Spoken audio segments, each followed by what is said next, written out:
L'âge d'or de Kémet s'éteint, le monde antique entre dans une phase sombre. Les Perses, les Grecs puis les Romains envahissent l'Afrique spirituelle. Mais leur conquête n'est pas seulement politique, elle est culturelle, religieuse, symbolique. Ils veulent effacer la Math, faire taire le Medunetcher. Les temples ont été pillés, les bibliothèques retrouvées. Ces vérités ne viennent pas de notre imagination.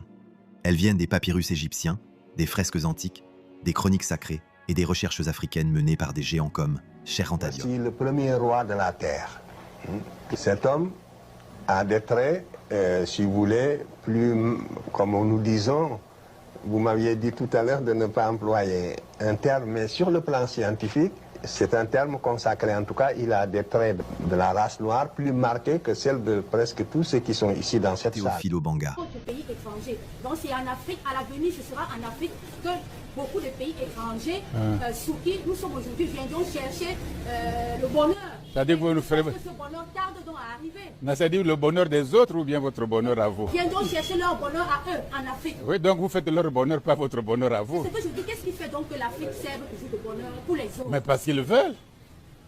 Personne ne vous... C'est pas le diable qui vous pousse, c'est pas Dieu qui vous pousse, c'est vous-même.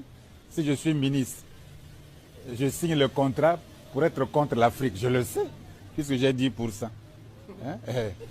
Oui, c'est comme ça. Runoko Rachidi. Je pense que nous savons depuis longtemps que l'Afrique est le berceau de l'humanité.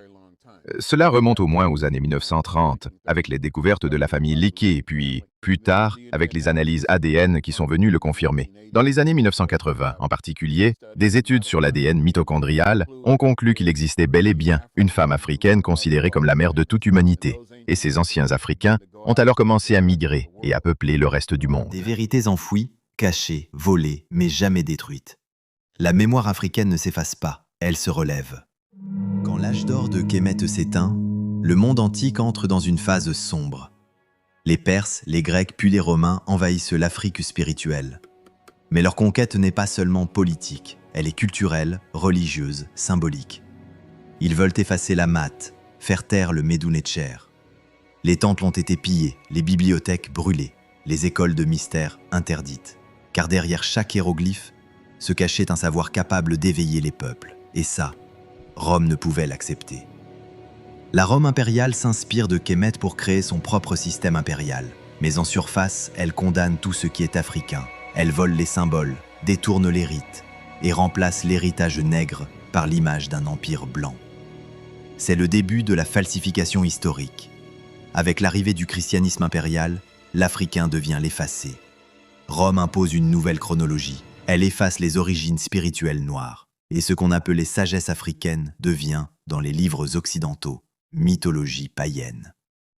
Mais les textes existent toujours. Le papyrus d'Ani, les ouvrages de Cheikh-Anta-Diop, de Ben Jokhanan, les découvertes de Martin Bernal et les symboles sur chaque mur de temple africain. L'histoire n'a pas été détruite, elle a été déformée.